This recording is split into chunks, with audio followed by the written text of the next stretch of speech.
Oh, okay. Hey, everybody, welcome to another episode of On the Wrist from Off the Cuff. Today we have another interesting review for you from the brand Yema. A little bit about them. They're a historic brand revival. They are basically have been doing French watchmaking all the way back since 1948. Now, this particular type of watch, of course, is a dive watch. Some key common characteristics in design language when you're looking for a dive watch, you're going to want, of course, water resistance, normally through some type of screw down crown, something that's tough, legible, with a dive time bezel and a diver's extension if on bracelet is always nice. Now, this particular model is the Yema Superman II Maxi dial, and it's essentially inspired by the early 1990s Yema Superman II and is equipped with their new in-house movement. This particular piece does retail for about $749 direct on the bracelet. You can get it for less if you do the strap options versus the bracelet options. So let's go ahead and take a closer look here, guys. All right. As you can see, really handsome piece, very striking with that maxi dial. So ultra legible. That's definitely a huge high point when it comes to dive watches, and in this case definitely accentuated with that maxi dial configuration. Briefly, the specs are, this thing is classic 40 millimeter diameter with a 12.5 millimeter thickness and height, with a 49.5 lug to lug, full stainless steel, and fully brushed, as you can see here. Very nicely.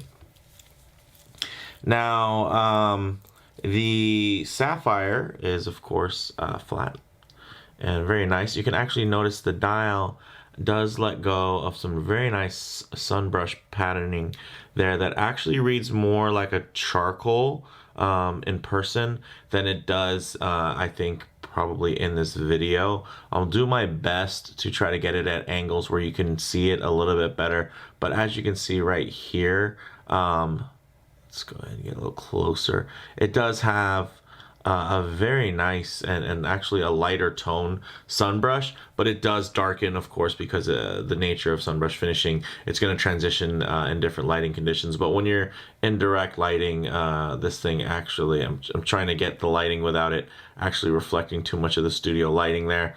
It does give you a nice gray tone, which is quite handsome. And it was a bit unexpected because I feel like the way this photographs is definitely more of a simple kind of black and steel motif.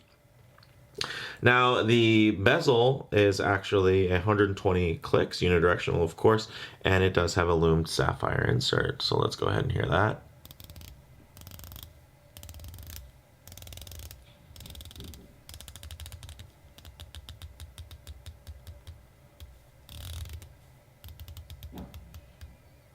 Lines up nicely, not too much play or anything like that. Definitely more on the smooth side versus the notchy side if I was to kind of rank that and range that within your typical bezel actions. So this one is going to be real nice and easy to turn, even with these gloves on. So the screw down, the crown, of course, is screw down. It is actually the only polished piece apart from the case back on this watch, and it is signed very nicely. And one thing you can really see there, and what they do a great job of really capturing, is that old school design with the kind of multi-piece case. As you can see, the mid case is really shaped to be quite thin. The contouring makes you feel like that's just a straight line.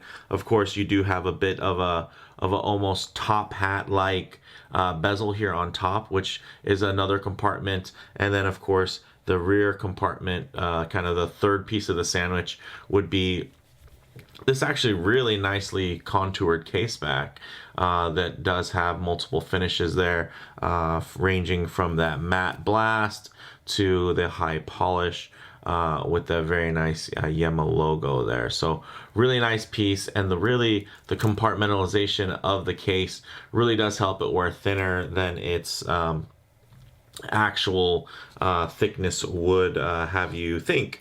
Now, the movement inside here, even though you can't see it, is actually their in-house French automatic MBP 1000. A little bit about it. It has 31 joules, 4 hertz, so it's going to tick 8 times per second. It has a 45-hour power reserve, and it's actually tuned to within plus or minus 6 seconds a day, down from the plus or minus 12 seconds a day tolerance for the base movement kind of on its own there. So really, really nice. So again, unfortunately you can't see it through the stamped case back, but it is quite a handsome stamped case back if you ask me, so that's definitely a nice touch.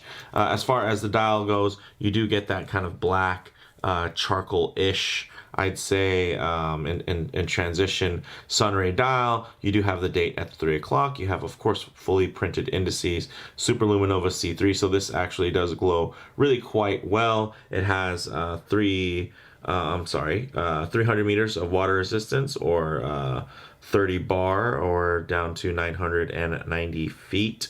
And then it does have a 20 millimeter lug width, which is really great.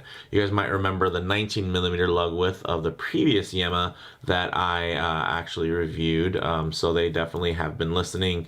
And one of the things to take in consideration is when you're looking at these and you kind of wonder why would anybody ever have a 19 millimeter lug width, a lot of it does have to do with the actual proportioning of the watches. Of course, a 40 millimeter watch should be a 20 millimeter. Basically, you cut the width in half, and it actually helps with the proportions.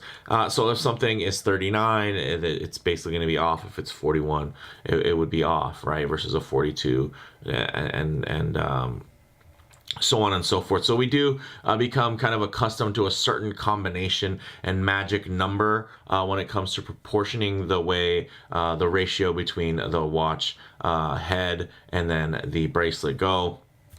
In this case, right there in kind of those magic ratios that a lot of people really, really like, including myself, at 40 millimeters. Although the dial itself is actually probably a little bit larger than most 40 millimeter dials, because it doesn't have any type of chaptering or anything like that, kind of centering the dial down more. And then, of course, the dial proportions themselves might be a little bit different just because of those really maximized indices.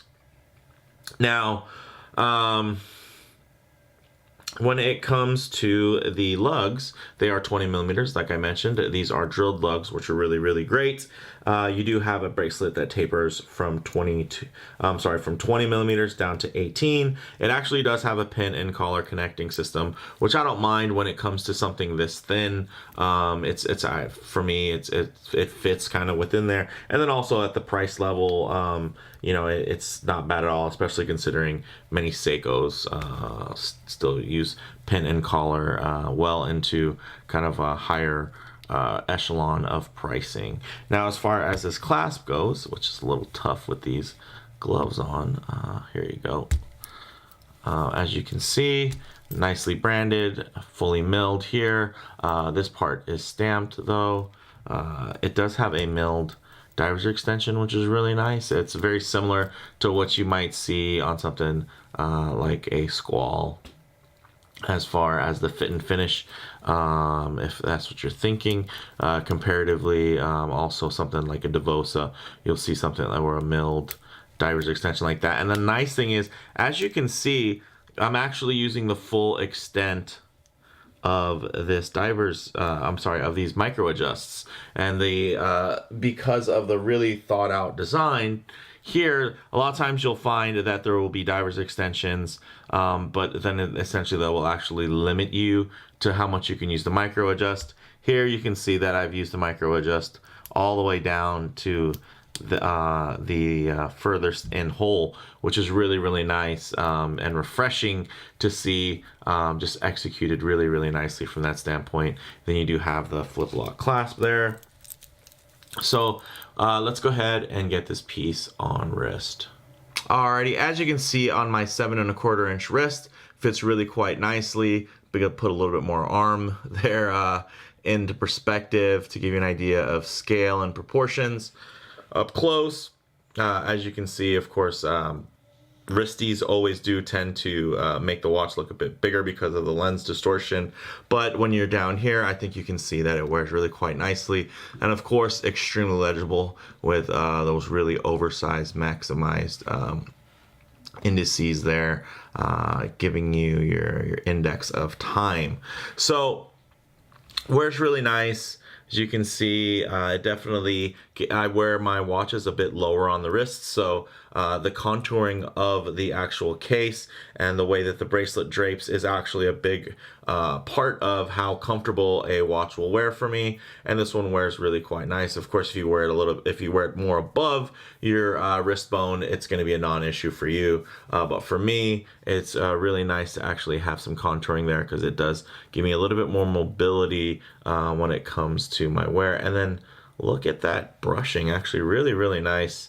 In the lighting there, you can get an idea of the uniformity of that brushing is actually quite nice. And I do like the ratio on this actual 3-link style bracelet, where the center links are actually quite close in ratio to the outer links, but then as it tapers down, of course, they become a thinner, as you can see, but still quite close in the ratio, which I think gives it a bit of a retro look. Although the lug to lug is extended by the kind of the T-shaped versus the male end link versus the female end link, where you're going to be notched in and it would be a little bit shorter. Here it does extend out, but I think because of the shape of the watch itself, where the downturned lugs, and they are drilled, so this thing's gonna be a strap monster, especially at that 20mm lug width.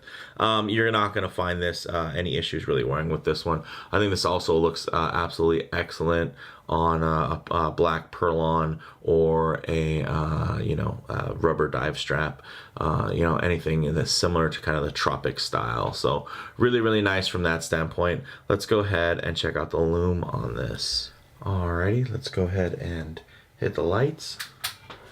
Okay, as you can see, the lume is actually quite nice. It's a bit dim and is going to render quite dim for that outer ring there. Just kind of a trick of the trade, unfortunately, where it's just tough to get those really well lit. I don't know if this is something that's common for every unit or if it just happens to be the review model here, but I'll hit it with a black light so you can get a little bit of an idea better of where the lume is actually applied there. Of course, yeah, the camera is really, as it's trying to lock in and catch some of the lighting from the indices there, it's the index action that you're seeing on the outer bezel insert is definitely the camera is actually making it fade a little bit more because it's trying to balance how brightly the indices actually are and the handset. So it actually probably doesn't look this bad on the wrist at night.